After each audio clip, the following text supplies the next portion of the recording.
Good morning. Once again, coming to you live from the driver's seat.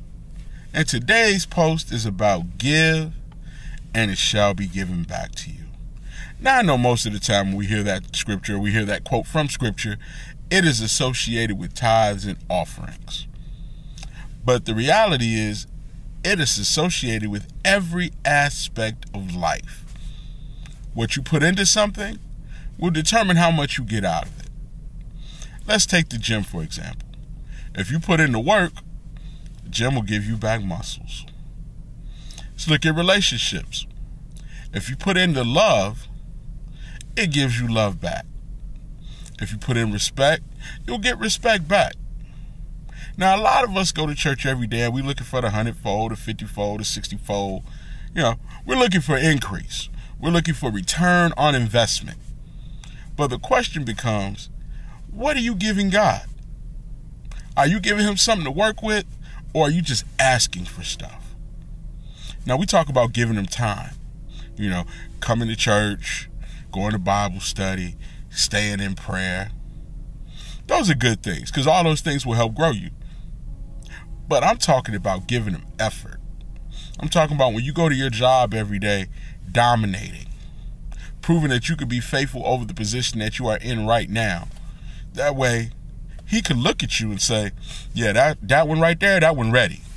Let me move her. Let me move him into another situation. I'm talking about being faithful over the situation you have right now to the point where you are dominating, to the point where you have perfected it, you have mastered it. So then you could say, hey, I need to get bumped up. Because he's looking for people he wants to bump up. He is searching to and fro for places to set himself up strong. But if you don't put in the work, if you don't master the spot that you're in, how can you get something else? Let's take parents, for example. Now, parents, if you have kids right now that can't take care of the minute phone that they have, you got to buy them an iPhone? Probably not. If they don't take care of the shoes that they have, are you going to go out and invest more money in Jordans? Probably not. So, if God is looking at you as his child, that he's trying to grow up, that he's trying to train up, that he's trying to prepare, don't you think he has some of the same expectations? Because it's one thing to pray. It's another thing to pray and then go out and believe and work like you believe. I always say, work like you expect to be blessed. Go to work like you expect today to be the day that they're going to promote you. Go into your situations like you expect to win them.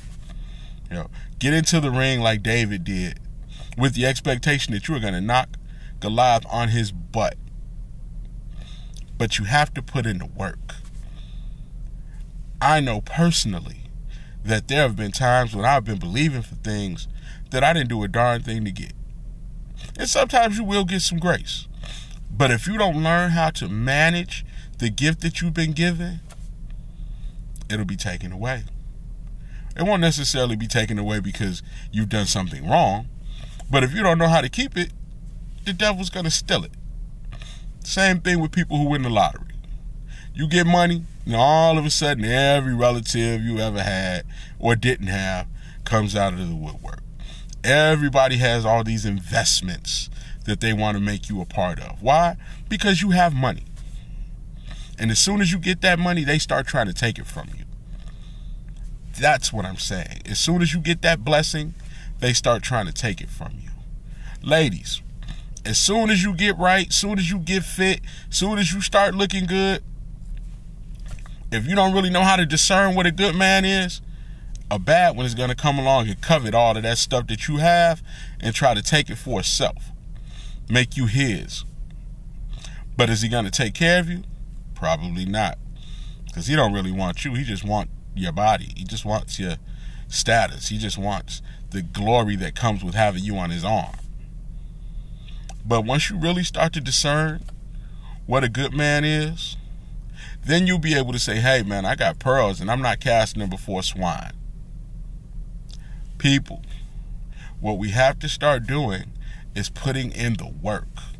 Because if you put in the work, you allow God to give it back to you. again and again and again. Now, some of us look at people who have stuff and we hate how they get that. They put in the work.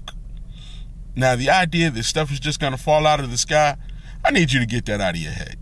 I need you to start looking at things and saying, I expect for things to happen, so I do.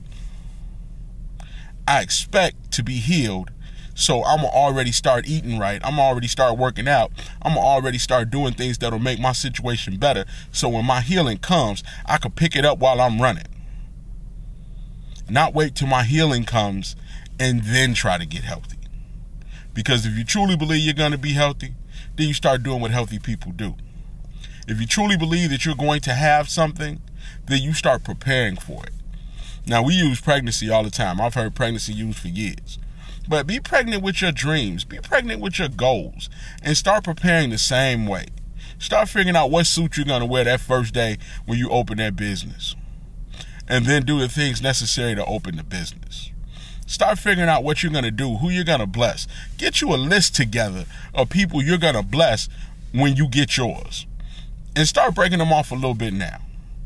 Yeah, right now you may not have the amount of money that you're going to have, but you want to start developing the habits. Because if you develop the habits, you'll eventually have it.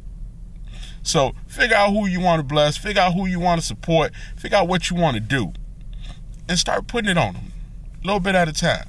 You know, you might not be able to give them $100, but maybe you can give them 10 and let them go get some lunch. You know, you might not be able to take 10 kids out, but maybe you could take out one. And if you take out one and you're faithful over taking out that one, God will give it back to you so you can take out 2. So you can take out 3. Meanwhile, keep working. Don't get discouraged because it didn't come today. Because see, sometimes delayed is the very thing that shows that you're not ready. You get downstairs, you like, where my gifts? Man, ain't nobody buy me nothing. And then you cuss everybody out. But never knowing, man, your gifts are just on the other side of the door. But you self-destructed too soon. So we're going to keep putting in the work because we expect to get something back. We're going to keep doing the right things because we expect right things to come. We're going to do to others what we wish others would have done to us. We're not going to be the bully. Why? Because we don't want people to bully us. We're going to love. We're not going to judge. We're going to grow, and we're going to help other people grow. And in turn, it's going to come back. And it's going to continue to grow and continue to grow. And that circle that you've been praying for God to enlarge, it's going to happen. But you have to start working now. Right now, today. You have to get started. Don't worry about what happened yesterday. Don't worry about what you don't have. Just get started. Now, have a great day.